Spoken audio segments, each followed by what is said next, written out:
saya mengalami pelecehan dari teman laki-laki saya. Di tengah malam saya digeret seperti hewan, saya dipukul, saya ditampar, saya dicakar. Dan sering sekali hampir dibunuh pakai arit. Dan selama itu juga saya mencari-cari siapa Tuhan.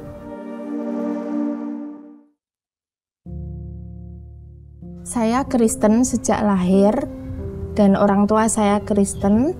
Namun saya dari keluarga yang broken home. Papa saya meninggalkan saya waktu saya masih di kandungan mama. Dan dari kecil saya jarang sekali diajak untuk ke gereja. Lalu saya beranjak SMK, saya mengalami pelecehan dari teman laki-laki saya.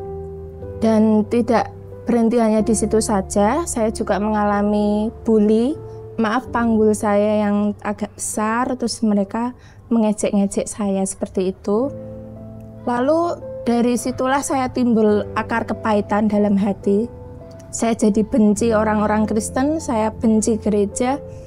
Dan sejak saat itu juga saya memutuskan untuk tidak ke gereja lagi. Dan hidup saya semakin menjauh dari Tuhan.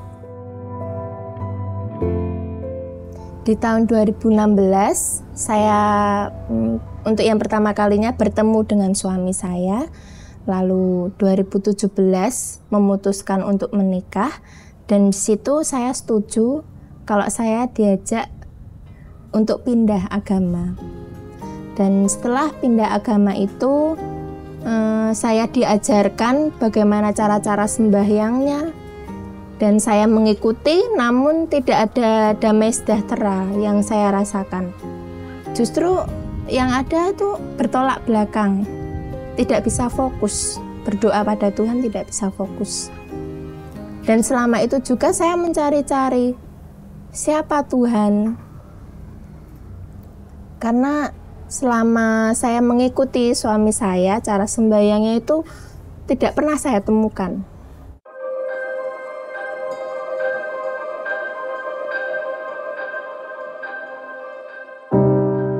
Di tahun 2020, saya mengalami perjalanan supranatural. Dan di situ saya melihat sosok berjubah putih dan seluruh anggota tubuhnya mengeluarkan cahaya keemasan. Dan di situ sosok itu berkata, "Ikutlah aku." Hidup saya dilingkupi rasa ketakutan yang sangat besar, kegelisahan yang sangat besar. Dan timbul rasa ingin mencari siapa Tuhan. Tapi saya belum tahu bagaimana caranya. Lalu di tengah malam saya kembali lagi, ada seperti yang membangunkan saya untuk menyuruh saya berdoa. Dan di situ ada Roh Kudus membisikkan, "Coba lihatlah TV." Lalu ada solusi itu. Terus mereka yang mengalami ujian berbagi kesaksian, dan di situ ada nomor telepon. Saya mencoba menghubungi. Awalnya ya sempat ragu. Ini saya takutnya jika ini bohongan seperti itu. Tapi ya saya berusaha untuk percaya saja. Saya mengikuti apa maunya Tuhan, kehendak Tuhan. Dan di situ saya bertekad memutuskan untuk mengikut Tuhan. Dan tekad saya sudah bulat, saya ingin dibaptis. Maka terbukalah mata hati saya, terbukalah pikiran saya, dan saya mengenal siapa Tuhan dan Juru Selamat dunia, yaitu Tuhan Yesus Kristus. Tidak ada Tuhan yang lain selain Tuhan Yesus Kristus. Dan setelah dibaptis, kehidupan yang sesungguhnya barulah dimulai. Di situ hampir setahunan saya mengalami ujian yang cukup berat.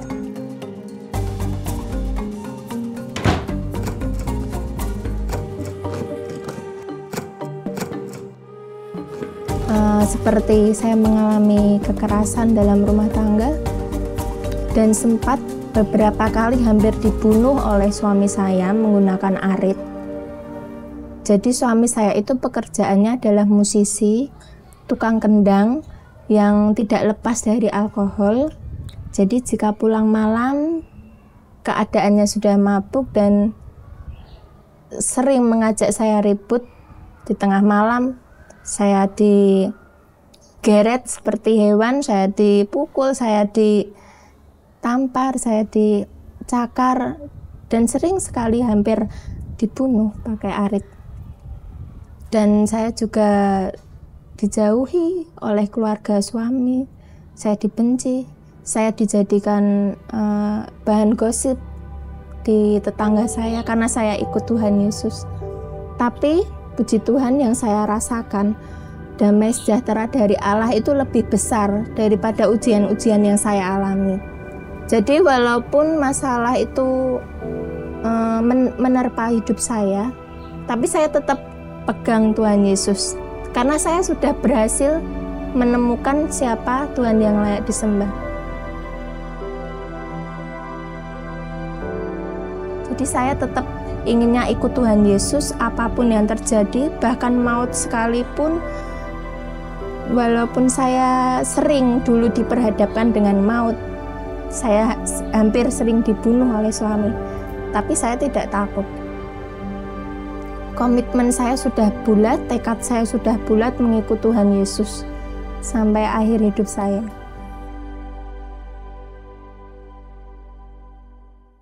Saya kenal Ibu Agatha ini adalah seorang ibu yang sangat luar biasa teguh imannya.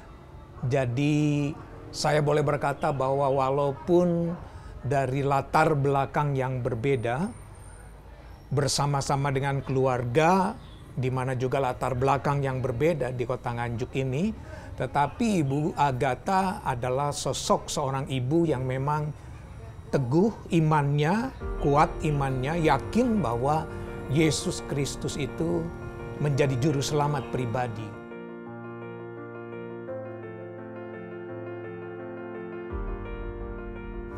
Saya merasakan pemulihan yang luar biasa itu memasuki 2024. Jadi suami saya itu bisa menerima saya, mertua juga bisa menerima saya, dan sekarang sudah tidak ada konflik. Puji Tuhan, suami juga tidak pernah melakukan kekerasan lagi, dan Tuhan buka jalan berkat yang baru bagi suami. Sekarang pekerjaan suami saya adalah tukang rosok, sudah tidak di dunia malam lagi. Dan puji Tuhannya juga selama setahun ini saya bekerja berjualan jajanan anak-anak sekolahan. Dan di tahun 2024 itu saya mengalami pemulihan yang luar biasa.